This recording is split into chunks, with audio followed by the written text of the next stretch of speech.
Hello everybody and welcome back to the Pat Doherty podcast with me, your host, Pat Doherty. It's a pleasure to be back. Thank you very much for everybody that's been listening to the podcast over the past 2 episodes. I appreciate it. Numbers going up. Not massively. But for me, it's just sensational stuff. When I see another 10 listeners, when I see another 5 listeners, when I see another 3 listeners, it's music to my ears and I appreciate it.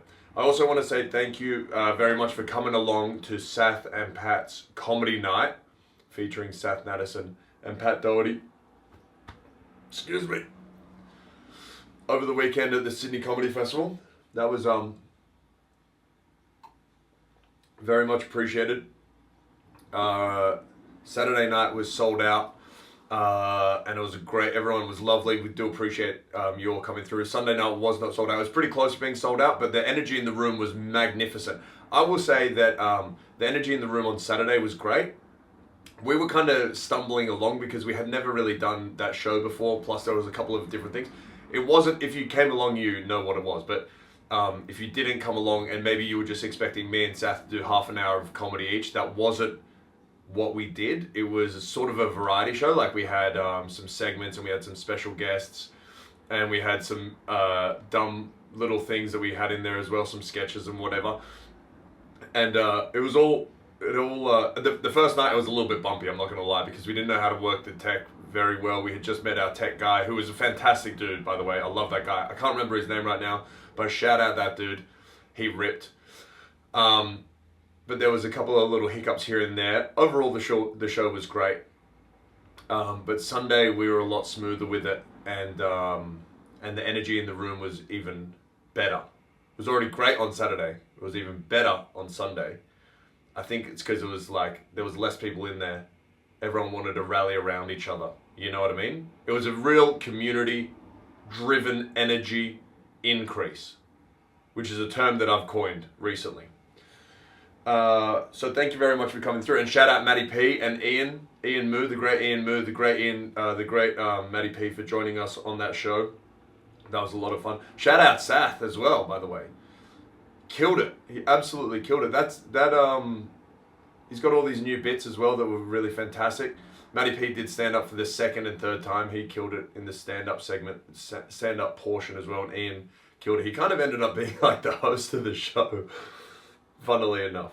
Ian Moo is fucking hilarious. He's a very, very funny guy. Go and check out his stuff if you haven't already checked it out. But yeah, thank you very much for everyone coming along. And it was nice to see a bunch of comedians afterwards. There was the sort of official end of festival party on the Saturday. Got to see some great people. Got to see a bunch of people do karaoke. There's a thing right now where comedians are absolutely obsessed with doing karaoke. I don't know if it's been a trend for a long time and I just haven't been paying attention. But it seems like everybody just wants to do karaoke. And I didn't participate on the Saturday, but at the unofficial end of Sydney Comedy Festival party at the Trocadero room on Sunday night there on Enmore Road, I did participate in a little bit of karaoke. And I gotta say, initially, when you're doing karaoke, you're like, there's no way I'm doing karaoke. Well, I am anyway. I'm like, there's no way you could get me up and do karaoke. I'm too insecure. I'm too... that's out of my wheelhouse, even though secretly I think I'm a fantastic singer, you know what I mean? And I should have probably started doing a singing career and a music career much earlier. Not that I've started right now, but in the future I may, depending. But then as soon as you do one, again, I can only speak for me. I don't know why I'm speaking in such sweeping terminology, but as soon as I did one song, I was like, hell yeah, dude, I just could not wait to get up again. What song did I do? I did To Her Door by Paul Kelly, an Australian classic. And I thought it was fitting. I thought it was moving. I think everybody at the Trocadero really sort of heard that song for the first time when I sung it. Even though Paul Kelly, yeah, he's a songbird of our fine nation. That's true. He's one of our best musicians that's ever been produced in this country. That's undeniable. But when people heard my rendition of To Her Door, when I was drunk at 11:30 p.m. on a Sunday, they thought, now that might just be how that song should be sung. And that's up to interpretation, of course. That's up to interpretation. And I don't want to be pushing that down anybody's throats, or my beliefs down anybody's throats, but I would just say that, you know, I really did. I ripped it pretty hard, you know. But yeah, thank you very much for everybody coming out. Appreciate it. Me and Seth are sort of planning to do a couple more shows this year, and hopefully we can turn the show that we did on Saturday, Sunday into a monthly occurring thing, integrating different comedians and different segments and stuff like that. But you know, we'll just see how it goes. You know, that's just for the fans of comedy. So I appreciate all that kind of stuff, and it's nice. What else am I kind of? I'll tell you about the week that was in a moment. But I just want to sort of get a little. I want to find a little bit of balance right now. I want to talk about other things that I'm thankful for. I'm very thankful for Lily, my dog, again. It's her birthday in 9 days. It's Lily's birthday in 9 days. I have had Lily since she's 8 weeks old. She will be turning 5 years old on the 30th of May. I cannot believe it. The amount of joy that this beautiful little creature has brought into my life, I tell you what, she is sensational. And I think when you become a dog owner, you realize how fantastic dogs are. I've always liked dogs. Don't get me wrong. And I had two dogs growing up. I had Gordon, a black staffy with and you can't say that anymore, but it's true. He was a black staffy, and he had a white like lightning bolt on his chest, so he was called Flash Gordon. You know, the famous Queen song. If you're musically inclined, you know what I'm talking about. Staffy, and then we had Angus, and my sister's actually named him Angus, and I don't know why they named him Angus. I swear to God, I found out afterwards that it was because Angus and Julia Stone. My sisters really liked Angus and Julia Stone, more Australian musicians, and they liked Angus, so they named him Angus. But I honestly thought that he was named Angus because of. It was back when McDonald's had just released the McAngus. And I thought that my sisters had maybe named him after the McAngus because it was such a revolutionary burger that was, available at McDonald's at that time. And I don't know if it's available anymore. But I swear to God, when they released that burger, it was really a different sort of product that McDonald's had never really offered before. It was much more gourmet. This was a time, honestly, when a lot of non-gourmet things were becoming quite gourmet. You know? I think you had the McAngus, you sort of had that elevated burger at McDonald's available for the general public, which was, these kind of burgers were often, reserved for high society, in fancy bistros, in gastronomical society. People were enjoying burgers like the McAngus. And then McDonald's got their hands on them and made it readily available to the working class people, you and I. We could elevate our McDonald's orders from the Big Mac, from the Quarter Pounder, from the Double Quarter Pounder, from the cheeseburger to a McAngus, and we could sort of live the way that the other half did momentarily. And it was brilliant, and I liked it. I liked that a lot. So I thought that my sisters had named him after the McAngus, but it was Angus from Angus and Julia Stone. But talking about stuff getting fancy at the time, that's also when Red Rock Deli chips came out. And as a society, we had never really seen anything like that. In Australian society anyway. I don't know if they were doing that over in Europe already. But, I was generally sort of like a Smith's chips guy. Thins were big. And I think Thins, for the American audience, that was sort of our equivalent to the Lay's operations. Twisties, Cheezels, burger rings, standard sort of party variety chips. But then when Red Rock Deli came out, that also really elevated things. And the other thing that got pretty gourmet around that time were pub meals. I don't know if it's all a coincidence. I don't know if it was an inside job. I don't know if it was Big Food sort of getting together and going, look, let's really sort of bring this up to the next level as a conglomerate. But whatever it was all around the same time. Red Rock Deli chips, pub meals turning into sort of a more bistro experience, and the McAngus as well. It was just it was honestly just a very fancy time for Australia. It was a very, very fancy time for Australia. There is not, the most fancy time in Australian history is when the McAngus came out, when Red Rock Deli chips came out, and when pub meals started getting very fancy. And also, that's when avocado really sort of hit the scene as well. And breakfast became a big thing in Australia. And I don't know what was in the water at that time, but Australia got very fancy right then. And we've never really looked back since then. And we've all been benefiting from that. But anyway, I was talking about my dog. I was talking about Lily.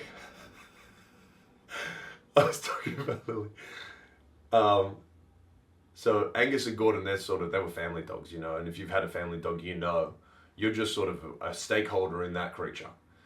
It's never really going to be your own animal. Of course, you're going to have a special bond with it. There's no doubt about it. No doubt about that. But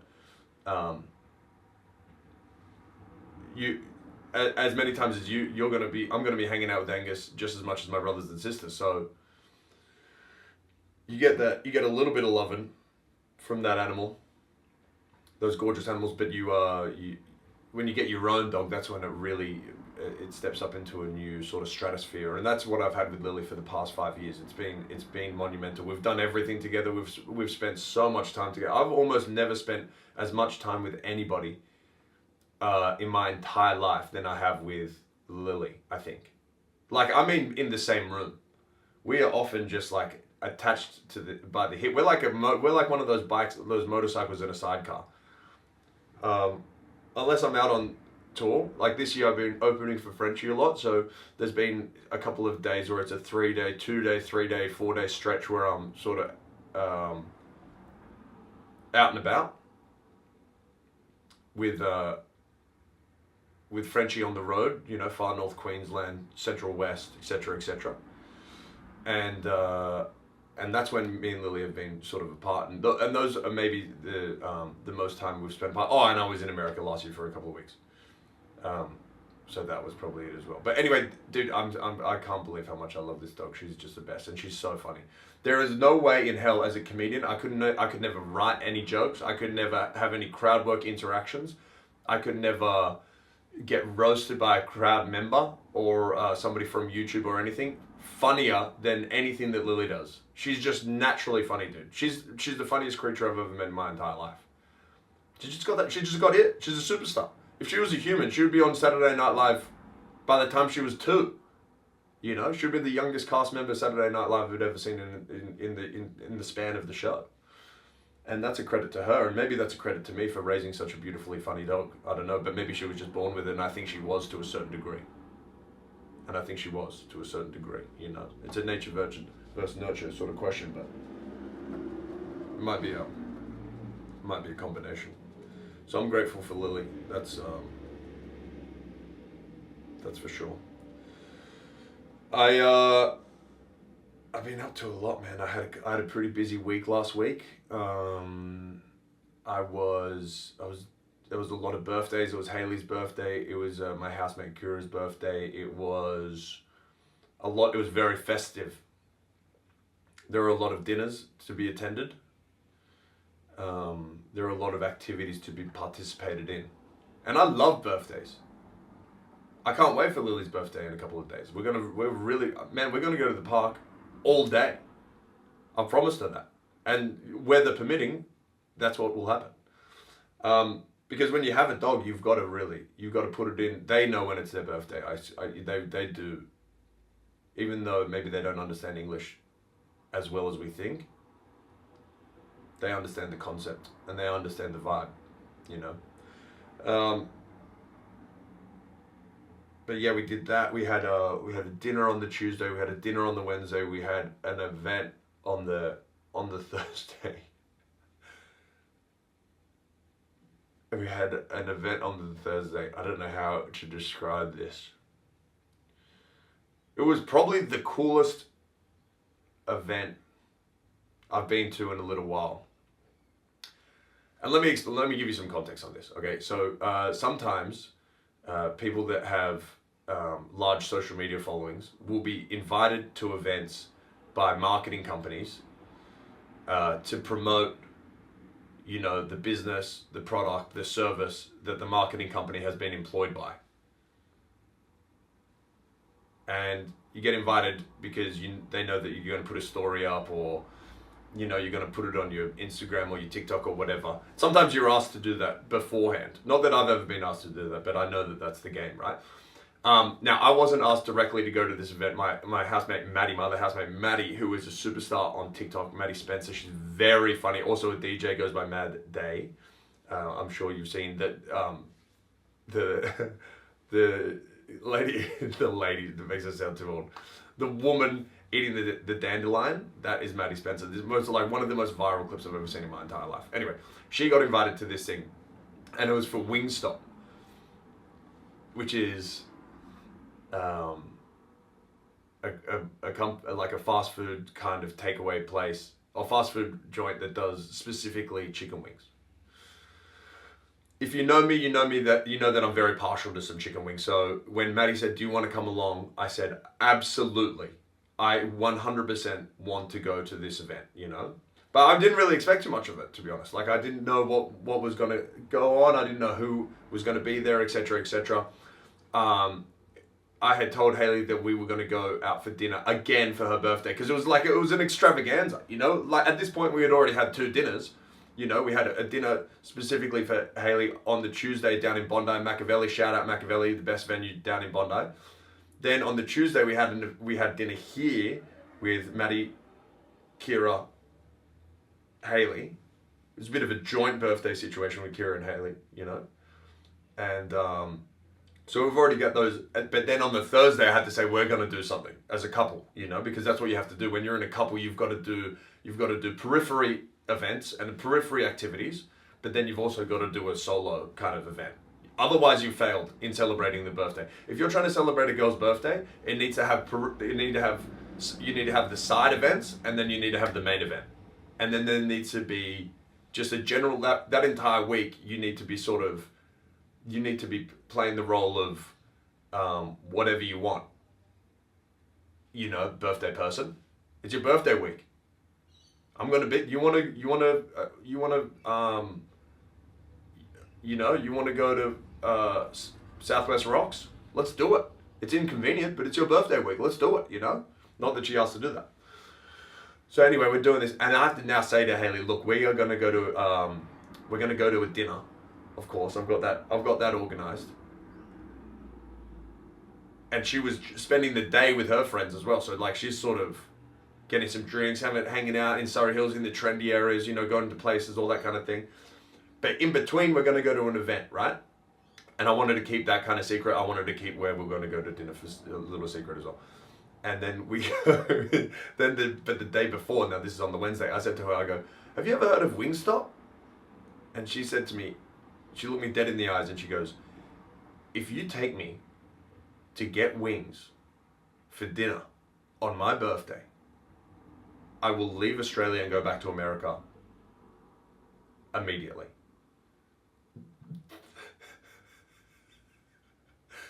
And I thought, okay. I said, well, I wasn't going to do that. It wasn't the plan.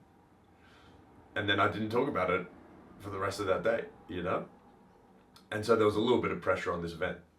Now, on the Thursday, her actual birthday, I said, when we were meant to be doing the solo activity, I said, look, we are going to go to an event, and it is going to be for Wingstop. But then we're going to go to dinner at a different place afterwards. We ended up going to Miss G's. Shout out Miss G's. Phenomenal stuff. The cheeseburger spring rolls, if you haven't had them as a Sydney sider, you're missing out. You need to go and have that. You need to go and experience that. It's brilliant. It's a lot of fun. Take some friends. Get some margaritas. Get a cheeseburger, a spring roll. Treat yourself, Anyway, there was a lot of pressure on this event. I've been to some of these events before, and sometimes they're very vacuous. Influencers, for the most part, not all of them, but influence for the most part, maybe at these events looking for somebody to take a photo with that's bigger than them. It's very cloudy. That's how it feels, So there was a little bit of pressure on this, but I knew there was going to be wings, so I kind of selfishly wanted to go anyway. So we go to this thing, right? And we get there. Number one, Wingstop looks cool as hell. And this is not an ad. This is not an ad for Wingstop, but Wingstop just looks cool as hell. And it just opened one in King's Cross. So we turn up. The security guard that's working there, it's a friend of mine, Keeks.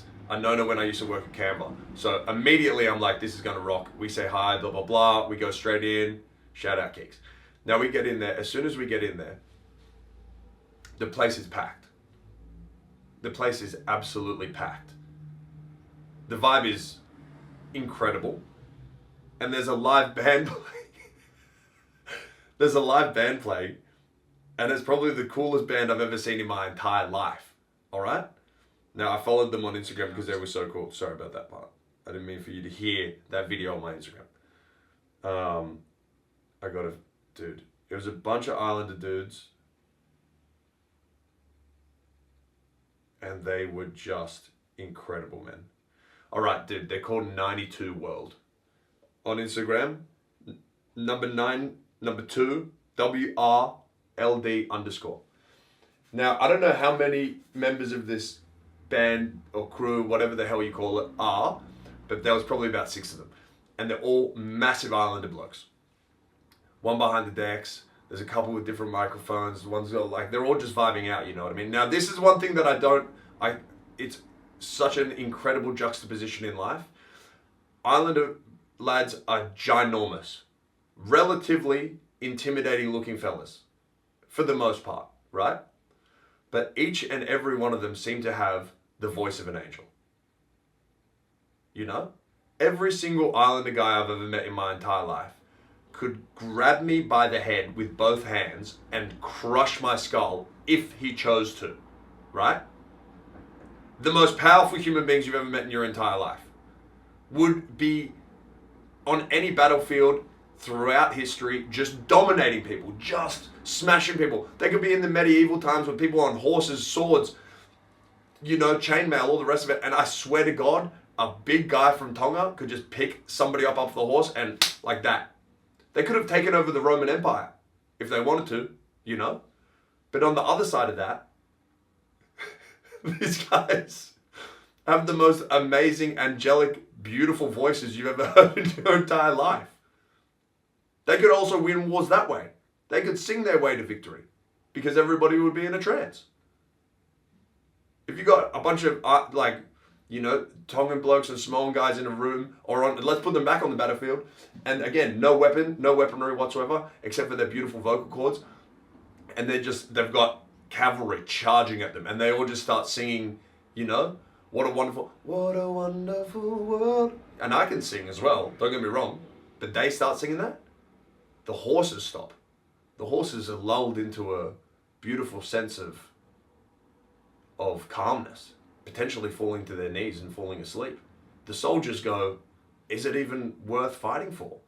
Maybe there's a bigger meaning for us all together. Maybe we should join hands as brothers and sisters across the world and unite in love. And these are the things as I'm thinking as I'm going into Wingstop. You know? Because they're playing in the corner and they're destroying the place. In the most beautiful way. So we go into Wingstop and that's unreal, you know, and the chicken wings are flying. They got spicy margaritas, they got chicken wings. I'm there with Maddie, I'm there with Haley. I see Tom Small. I'm gonna shut up, iPhone. Tom Smallwood, the chef. He was there, chatted with him for a long time. He's a great guy. He's got a cookbook coming out soon. So the company was fantastic. The atmosphere is unreal. The chicken wings were sensational. The spicy margaritas was, you know, bar none. So the event was a massive success. And I look at Haley and I go, look, I took you to get chicken wings on your birthday. Are you going to go to America immediately? And she said, you know what? No, actually the event was quite good. And I said, that's exactly right, because guess what? I'm very good at participating in birthday weeks. And I always have been and I always will be. All right? The other thing about the event, they had the best merch you've ever seen in your entire life. And I'm a merch guy. I love merch. But Wingstop, the tote bag was unreal. The socks were unreal. The little magnets were unreal. The hat. I'm wearing the hat right now. Look at this hat. It's the best hat I've ever seen in my life. I haven't taken it off since last Thursday. It's now Wednesday. I've kept this thing on my hat. I've showered with it. Phenomenal. Phenomenal stuff. So shout out that. Did that. Busy week. Friday. Fashion week. Friday was Fashion Week. The closing parties. Now I've got no place as a comedian. The episodes are only these episodes are only going to be about half an hour long. Okay, so like, I don't have that much more time left to talk about it. What time are we at here on the camera? We've got like 3 minutes to try and discuss this. I don't even know if I will, but I'll try my best to try and do this in like 2 minutes. So, no place going to Fashion Week whatsoever as a comedian. Comedians are, classically, unless you're Eloise Eftos, not necessarily the most fashionable operators. And I try, don't get me wrong, but it's not something that comes to me naturally, But Seth, he has a housemate called Jeeves who does marketing for Subi. Now, I went to the Subi Fashion Week last year, and the show was, sorry. I went to the PE Nation show last year, and it was sensational. That was an actual event. This was an after party, okay? Now, me and Seth went, because Jeeves hooked us up. Shout out Jeeves. We went to this thing, and me and Seth, this is the funniest thing. We were hanging out at his place before the show, before the after party, and then we met up with one of his mates at the Trocadero once again to have some beers before we went. And we were everyone was saying, oh, so what are you guys up to tonight? Without fail, every single time we said, oh, we're going to go to a Fashion Week event, everybody unanimously would look at us and go, you two? Dressed like that? It's one thing to not think you're fashionable, but it's a completely there's a completely more degrading level to that when everybody and everybody you're, loosely associated with thinks that you couldn't even possibly ever get into a Fashion Week after party. It's not great for the ego. That's all I'll say. But look, man, maybe I gotta, look, it's just half an hour a week, man. I've got so many more stories to tell, but I'm gonna leave it. I've got to kind of leave it there. But that half an hour went fast. What the hell? So many things went on, dude. So many things went on, but I guess we'll just save it for another time. I appreciate your listening. This is up on YouTube. This is on Spotify, iTunes. If you can rate and review or subscribe and like whatever, the video or the audio, I would appreciate it. These videos will be consistently coming up on Wednesdays from now on until eternity. So, yeah. Thank you very much, everybody. And talk to you next week.